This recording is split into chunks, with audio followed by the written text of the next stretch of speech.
চারিত্রিক বর্ণনাও তুলে ধরেছেন। মানুষ কি কি করে সেটা আল্লাহ তাআলা মানুষকে জানিয়ে দিয়েছেন। মানুষ বিপদে পড়লে কি করে? ইয়া নাফসি ইয়া নাফসি লা ইলাহা ইল্লা আনতা সুবহানাকা ইন্নী কুনতু মিনাজ জালিমিন, লা ইলাহা ইল্লা আনতা বলো না। হ্যাঁ, জ্বর তুফানে বললে গরম কথা কয় না? ঘরের মধ্যে যখন জ্বর তুফানে বাড়ি মারে টিনের ঘরের চালের মধ্যে ধাপ করে লা ইলাহা ইল্লা আনতা সুবহানাকা ইন্নী কুনতু মিনাজ জালিমিন। একটু পরে যখন জ্বর তুফান থামে যায় সাথে সাথে একটা সিগারেট জ্বালা সুখ টান দেয়। কথা ঠিক কিনে? এই কাজগুলো মানুষের স্বভাব। এটা আমরা শুধু জানি না, আল্লাহও জানে। আল্লাহ বলেন ফাইযা রাকিবু ফিল ফুলকি দাউল্লাহ মুখলিসিনা লাহুদ্দিন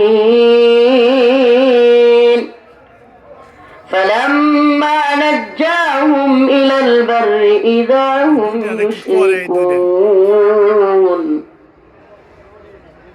সাউন্ড সিস্টেম যারা ব্যবস্থাপনা করছেন, মঞ্চে তো আওয়াজই নেই, এটার কারণটা আস্তে আস্তে আস্তে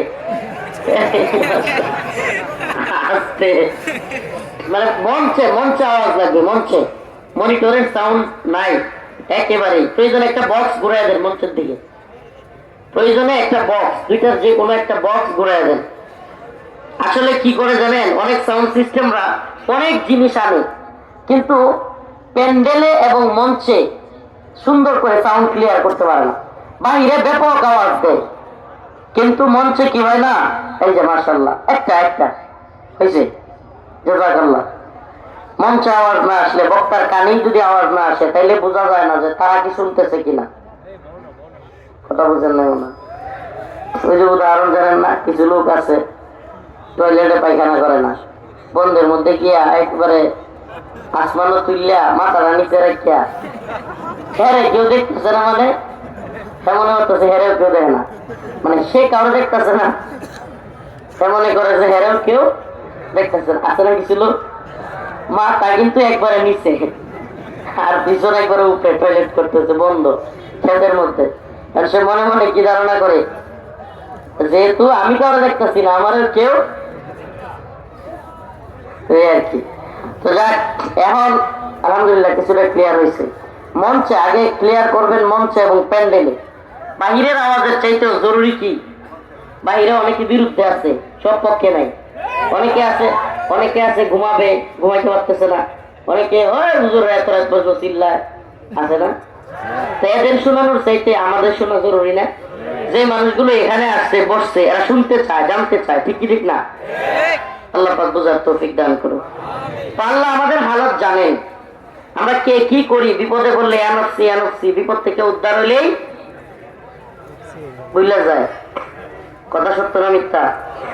বিপদে পড়লে আলেমরা আসেন, ছাত্ররা আসেন, মাঠে নামেন, কোথায় আছেন হুজুর আমাদের জন্য একটু দোয়া করেন, আমরা শহীদ হয়ে যাব।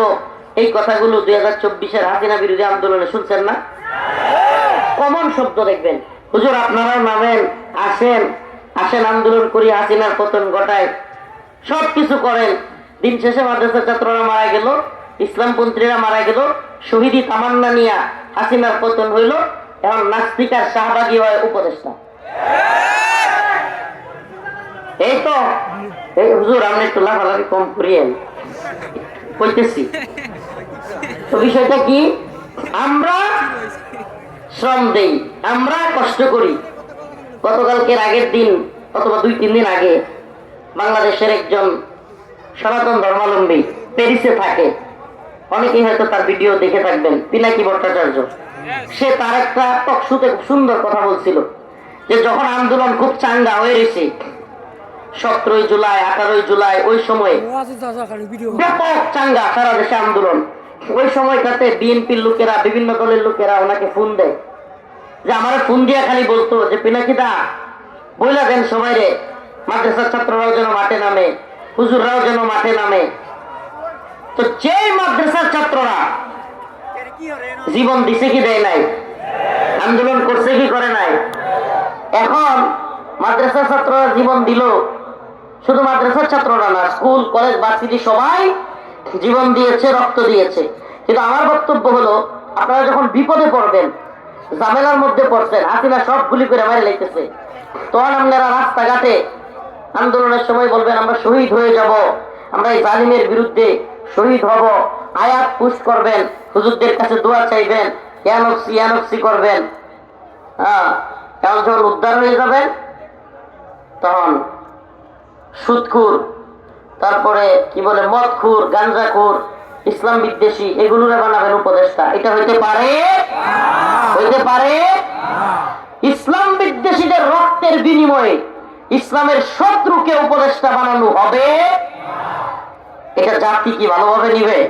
আজকে যে আয়াত তিলাওয়াত করেছি এটাতেও আল্লাহ পাক এটাই বলতেছেন, فإذا ركبوا في الفلك دعوا الله مخلصين له الدين فلما نجاهم إلى البر إذا هم يشركون।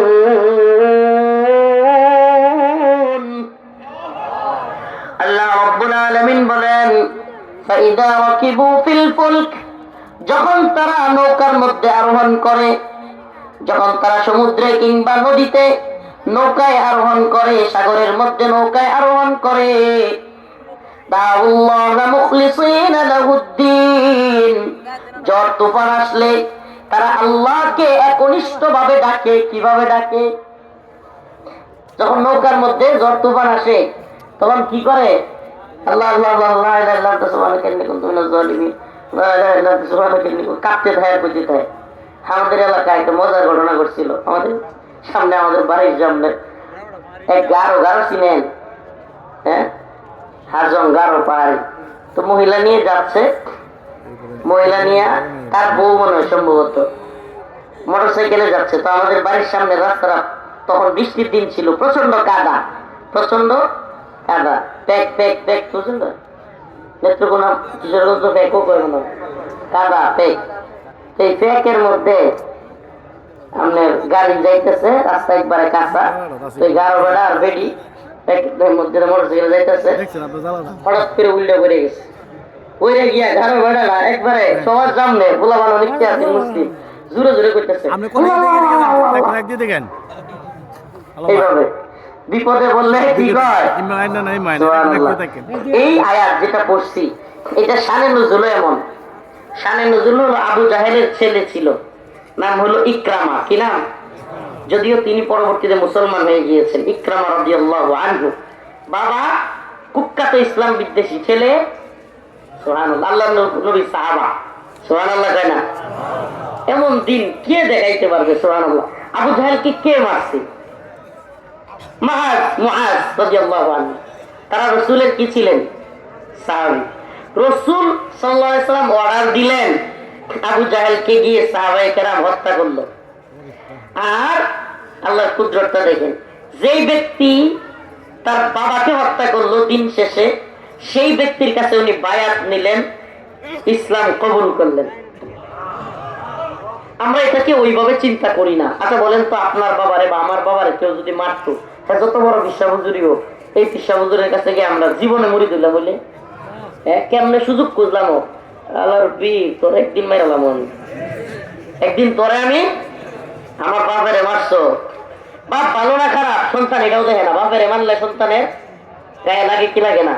সুবহানাল্লাহ। ইসলাম কি শিক্ষা দিল? হ্যাঁ, ইকরামার বাবা আবু জাহেলকে সাহাবায়ে কেরাম হত্যা করেছে রাসূল সাল্লাল্লাহু আলাইহি ওয়াসাল্লামের অর্ডারে, অথচ সেই রাসূলের কাছে ইকরামা রাদিয়াল্লাহু আনহু ইসলাম কবুল করছে। তো উনি আপনার যখন রাসূলুল্লাহ সাল্লাল্লাহু আলাইহি ওয়াসাল্লাম মক্কা বিজয় করলেন, শানে নুজুল করতেছে আর কি আয়াতে, মক্কা বিজয় করলেন, তখন সে ভয়ে যে মক্কা বিজয় করছে রাসূল আমরা তো তা করে মারবো, এই চিন্তা করে ইথিওপিয়ায় যাওয়ার চিন্তা করলেন। ইথিওপিয়া জাহাজে উঠছেন, ইথিওপিয়া চলে যাবেন মক্কা ছেড়ে। এখন জাহাজের মধ্যে এমন ঝড় তুফান শুরু হয়েছে, ব্যাপক ঝড় তুফান, এখন ভয়ঙ্কর অবস্থা তৈরি হয়েছে। জাহাজের যে ক্যাপ্টেন পাইলট, সে সবাইকে ডেকে ডেকে বলতেছে, এই যে ঝড় তুফান শুরু হয়েছে, আসেন সবাই আল্লাহকে ডাকি, এই ঝড় তুফান থেকে আল্লাহ ছাড়া কেউ উদ্ধার করতে পারবো না। ইকরামা রাদিয়াল্লাহু আনহু তখন মুসলমান হন নাই।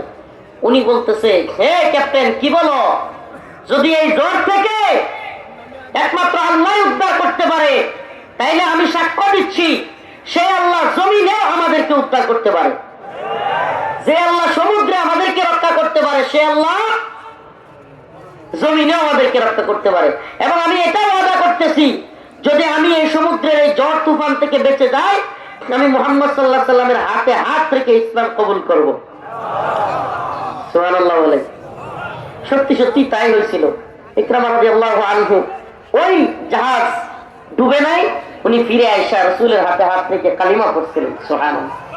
বাপ আবু জাহেল, বাপকে আর সন্তান সাহাবী। সুবহানাল্লাহ। কুখ্যাত আবু জাহেলের ছেলে, তিনি হয়ে গেলেন রাসূলের সাহাবী। আমি আবার বলতেছি, আমি অসুস্থ, পিঠের মধ্যে ব্যথা করে, আমি বেশিক্ষণ কথা বলতে পারবো না, কয়েকটা কথা বলে চাই। তাইলে আল্লাহ পাক বিপদ থেকে বাঁচান, বাঁচান কি বাঁচান না? নৌকা যখন ডুবতে থাকে তখন আমরা কি বলি?